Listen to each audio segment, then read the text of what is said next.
একজন Russian sniper দ্বিতীয় বিশ্বযুদ্ধে একাই হত্যা করেছিল ৩০৯ জন জার্মানিকে। তার চেয়ে বড় ব্যাপার হলো সে ছিল মাত্র ২৫ বছর বয়সী একটি সাধারণ মেয়ে। সেই অসাধারণ গল্পটি আপনারা শুনতে চলেছেন ব্যাটল ফর সাউস্তাপুল মুভিতে। মুভির শুরুতে ১৯৯৭ সালে মস্কো এয়ারপোর্টে আমরা আমেরিকার প্রাক্তন ফার্স্ট লেডিকে দেখতে পাই, যে কিনা খুব ইম্পর্টেন্ট একজনের সাথে দেখা করতে যাচ্ছে। আর এই ইম্পর্টেন্ট পার্সনটিকে তা জানতে চাইলে সে বলা শুরু করে সোভিয়েত ইউনিয়নের ডেড লেডি লুডমিলা পাভলিচেঙ্কোর কাহিনী। ফার্স্ট লেডির সাথে তার পরিচয় হয়েছিল ১৯৪২ সালের একটি স্টুডেন্ট অ্যাসেম্বলিতে। সেখানে ফার্স্ট লেডি সবার কাছে নিজেদের যুদ্ধের কৃতজ্ঞতার কথা জানতে চেয়েছিল। সেখানে যখন লুডমিলাকে প্রশ্ন করা হয় তুমি স্নাইপার হিসেবে কয়জনকে মেরেছ, তখন লুডমিলা জানায় আমি ৩০৯ জন জার্মানকে উপরে পাঠিয়েছি। এটা শুনে পুরো হলরুমের সবাই অবাক হয়ে যায়। একটা মেয়ে হয়ে সে কিনা ৩০৯ জন জার্মানিকে শেষ করেছে, তাও মাত্র ১ বছরে। তো সে কিভাবে এত জার্মানিকে মেরেছিল সে কাহিনী ফার্স্ট লেডি বলতে শুরু করে। এই কাহিনীর প্রথমে আমরা দেখতে পাই লুডমিলা কলেজের এন্ট্রান্স এক্সামে টপার হিসেবে পাশ করেছে। এই খুশিতে সে নিজের বাসায় একটি পার্টির আয়োজন করে। এদিকে লুডমিলার বাবা ছিল একজন আর্মি অফিসার, কিন্তু সে তার মেয়ের এমন একটি কৃতিত্বে খুব একটি উৎসাহ দেখায় না, যার ফলে লুডমিলার মন অনেক খারাপ হয়ে যায়। আর পরের দিন সে তার বন্ধুদের সাথে কলেজের শুটিং রেঞ্জে যায় ফায়ারিং প্র্যাকটিসের জন্য। এখানে লুডমিলা জীবনের প্রথমবারের মতো আসল বন্দুক হাতে নেয় শুটিং এর জন্য। টিম কমান্ডো তাকে বুঝিয়ে দেয় কিভাবে বন্দুক ধরতে হবে আর এম কিভাবে করতে হবে। লুডমিলাকে দেখে সব ছেলে বন্ধুরা হাসাহাসি শুরু করে দেয়, কিন্তু লুডমিলা এমন 5টি শট নেয় যা 10 নম্বরের মধ্যে 9 নম্বর স্কোর করে বসে। এটা দেখে সেই টিম কমান্ডার বেশ অবাক হয়ে যায়, কারণ জীবনের প্রথম দিনে এমন শুটিং করতে সে কোনোদিন আর কাউকে দেখেনি। এদিকে লুডমিলা যখন ক্লাস করছিল ঠিক সেই সময় তাদের পিয়ন অনেক হন্তদন্ত হয়ে এসে বলে পাভলিচেঙ্কো তোমাকে হেড প্রিন্সিপাল তার অফিসে ডেকেছে। আজকের শুটিং রেঞ্জে সে যে স্কিল দেখিয়ে ফেলেছে তা সোভিয়েত ইউনিয়নের রেড আর্মির স্কিলের পর্যায়ে পড়ে গেছে। তাই তার প্রিন্সিপাল তাকে বলে তোমার যে ট্যালেন্ট তাতে তুমি এই দেশের জন্য জাস্ট একটা হীরের টুকরা।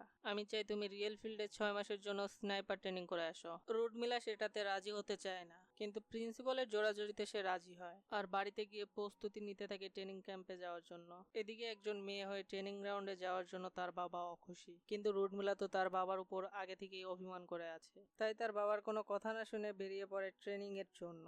এদিকে সিন চলে যায় ১৯৪১ সালের জুন মাসের ইউক্রেনের ওডেসা শহরে।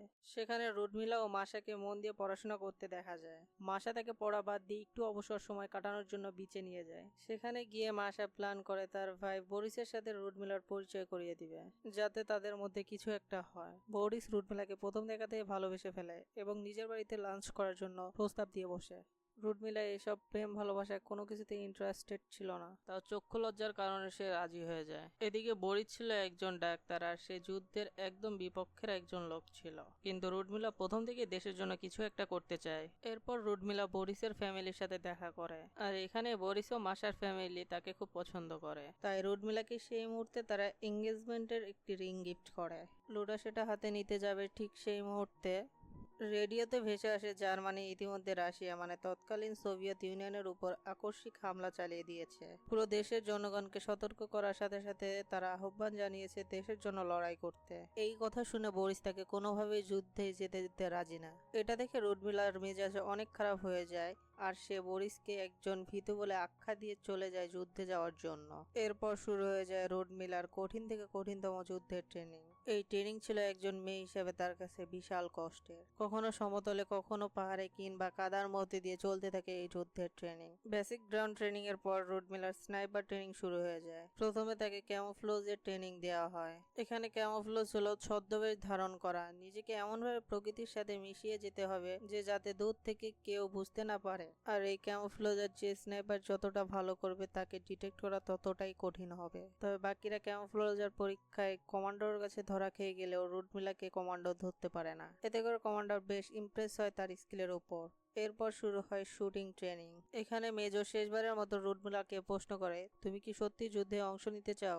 লুডমিলা বলে হ্যাঁ, আমি সত্যি ফায়ারিং ও যুদ্ধে নিজেকে নিয়োজিত করতে চাই। এটা শুনে মেজর তাকে শুট করতে বলে আর সে এগিয়ে দাঁড়ায় টার্গেটের কাছে। লুডমিলা শট নেয় আর এই পরীক্ষাতেও সে ভালো স্কোর তুলে নেয়। এদিকে মেজরের সাথে দেখা করতে আসে ক্যাপ্টেন মার্কারাফ। সে জানায় তোমাদের এই ব্যাটালিয়নকে সরাসরি যুদ্ধে যাওয়ার জন্য আদেশ দেওয়া হয়েছে। মেজর তার ছেলেদের পাঠাতে চেলেও মেয়েদের পাঠাতে চায় না। মেজর বলে এখানে লুডমিলা নামে যে মেয়েটি আছে সে একটা মাস্টারপিস। আর সে পুরো জার্মানিকে হারিয়ে দেওয়ার ক্ষমতা রাখে। এইসব শুনে ক্যাপ্টেন তাদের যুদ্ধে যাওয়ার জন্য পারমিশন দেয় আর ক্যাপ্টেনকে বলে যেভাবেই হোক রুডমিলার খেয়াল রাখবে, কারণ সে আমাদের জন্য বড় সম্পদ। শুরু হয় রুডমিলার প্রথম সরাসরি যুদ্ধের মিশন। এখানে ক্যাপ্টেন রুডমিলাকে জানায় আমাদের টার্গেট থাকবে এই ব্যাটালিয়নের প্রধান ক্যাপ্টেনকে হত্যা করা। এতে করে পুরো ব্যাটালিয়ন তাদের মনোবল হারিয়ে পিছনে হাঁটবে। ক্যাপ্টেন আরো বলে ট্যাঙ্ককে দুভাবে ধ্বংস করা যায়। এক, ট্যাঙ্কের মুখোমুখি গিয়ে গ্রেনেড নিক্ষেপ করতে হবে, আর দুই, দূর থেকে অ্যান্টি ট্যাঙ্ক বুলেট দিয়ে প্রথম শট নিতে হবে টার্গেটের লুকিং গ্লাসে। একই লোকেশনে আরেকটি শট নিয়ে ভিতরে থাকা ট্যাঙ্কম্যানকে ডাউন করতে হবে। এরই মধ্যে আমরা দেখতে পাই জার্মান বাহিনীর এয়ারফোর্স আচমকা হামলা শুরু করে দেয়। আচমকা এই হামলায় পুরো টিমের অনেকজন মারা যায় আর রুডমিলা নিজের জীবনের প্রথম বিশাল ভয়াবহতার সম্মুখীন হয়। প্রতিদিন কেবল শুনে এসেছিল যুদ্ধের গল্প, কিন্তু আজ সরাসরি যুদ্ধ থেকে সে পুরোই ভয় পেয়ে গিয়েছিল।